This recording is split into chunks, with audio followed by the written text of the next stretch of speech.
Breaking news చూస్తున్నాం. Jubilee Hills Zora pub raid పై west zone DCP Vijay Kumar clarity ఇచ్చారు. పబ్ లో ఎలాంటి డ్రగ్స్ దొరకలేదన్నారు. పబ్ లో డ్రగ్స్ వాడుతున్నారనే సమాచారంతో సోదాలు నిర్వహించినట్లు తెలిపారు. అయితే డ్రగ్స్ ఎక్కడా దొరకలేదని తెలిపారు. నలుగురిని అదుపులోకి తీసుకుని విచారిస్తున్నామని, పట్టుబడ్డ నలుగురు గతంలో గంజాయి తాగేవారిగా అనుమానిస్తున్నారు.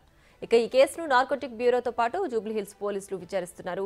అర్ధరాత్రి జోరా పబ్ లో వైట్ అండ్ వైట్ ఈవెంట్ జరుగుతుండటంతో నార్కోటిక్ బ్యూరో పోలీసులు ఈ సోదాలు చేశారు.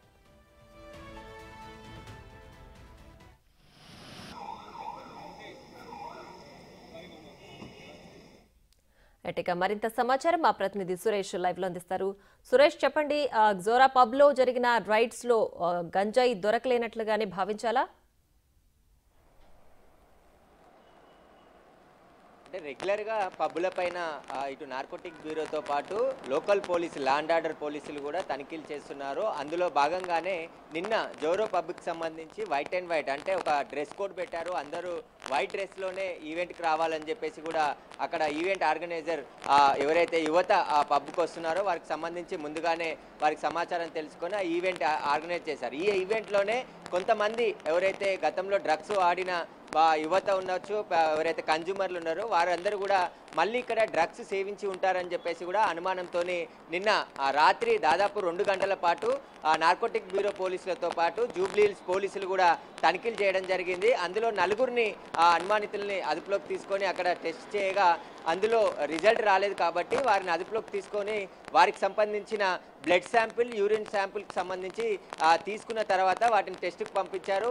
ఆ రిపోర్ట్స్ వచ్చిన తర్వాత వారికి పాజిటివ్ వస్తుందా నెగిటివ్ వస్తుందా అనేది కూడా తెలుస్తుందని చెప్పి పోలీసులు చెప్తున్నారు. అయితే వీరు గతంలో నుండి కూడా గంజాయి వాడుతున్నట్టు పోలీసుల విచారణలో చెప్పినట్టు తెలుస్తుంది. అయితే ఈ గంజాయి ఎవరు సప్లై చేస్తున్నారు, వీరికి ఎన్ని రోజుల నుంచి వీళ్ళు వాడుతున్నారు అనే దానిపైన పూర్తి వివరాలు ఆరా తీస్తున్నారు. ఇక ప్రభుత్వం చాలా కఠినంగా వ్యవహరించాలని చెప్పేసి ఇప్పటికే తెలంగాణ వ్యాప్తంగా ఉన్నటువంటి పోలీస్ అధికారులకి స్పష్టమైన ఆదేశాలు జారీ చేయడం జరిగింది. నార్కోటిక్ బ్యూరోని కూడా పటిష్టం చేస్తూ వారికి ప్రత్యేకమైన బడ్జెట్ కేటాయించి కొత్త వాహనాలను కూడా సీఎం రేవంత్ రెడ్డి అందించాడు. కాబట్టి రెగ్యులర్గా అంటే ఎప్పుడు ఏ పబ్లో తనిఖీలు చేస్తారని తెలియకుండా సస్పెక్టెడ్గా ఒక పబ్ని ఎంచుకొని వెంటనే అక్కడ తనిఖీలు చేసి అక్కడ నుంచి మరో పబ్కి తనిఖీలు చేస్తూ రెగ్యులర్గా పోలీసుల తనిఖీలు ఉంటాయనే భయం ఉండాలని చెప్పేసి రెగ్యులర్గా పోలీసులు తనిఖీలు చేస్తున్నారు. ఈ తనిఖీలో భాగంగానే నిన్న అక్కడ ఈవెంట్ జరుగుతుంది, కొంతమంది డ్రగ్స్ తీసుకుంటున్న ఈ కన్జ్యూమర్స్ ఆ ఈవెంట్లో పాల్గొన్నారనే పక్కా సమాచారంతోనే నిన్న సోదాలు జరపడం జరిగింది. నలుగురు అనుమానితులను ప్రస్తుతం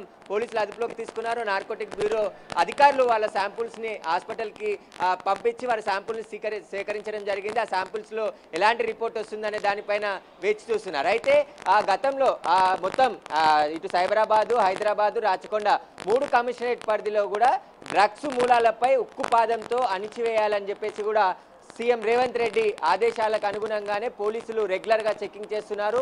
రాచకొండ పరిధిలో కూడా ఈరోజు ఒక 2 డ్రగ్స్ సరఫరాదారులను అరెస్ట్ చేయడం జరిగింది. మొదట వాళ్ళు కన్జ్యూమర్లుగా ఉన్నారు, ఆ తర్వాత వారే పెడ్లర్స్గా మారి వారికి గంజాయి కానీ డ్రగ్స్ కానీ కావాలో వారికి సప్లై చేస్తున్నట్టు గుర్తించి 45 లక్షల విలువైన డ్రగ్స్ కూడా ఇక్కడ స్వాధీనం చేసుకున్నారు. ఇక ఏదైతే జూబ్లీహిల్స్లో నిన్న తనిఖీలు చేసిన పబ్బు పైన కూడా ఓనర్కి సంబంధించి ఆయన బ్యాక్గ్రౌండ్ విచారిస్తున్నారు. ఈవెంట్ ఆర్గనైజర్కి సంబంధించి కూడా పూర్తి వివరాలు ఆరా తీస్తున్నారు. Priya. Right Suresh, thanks for the updates.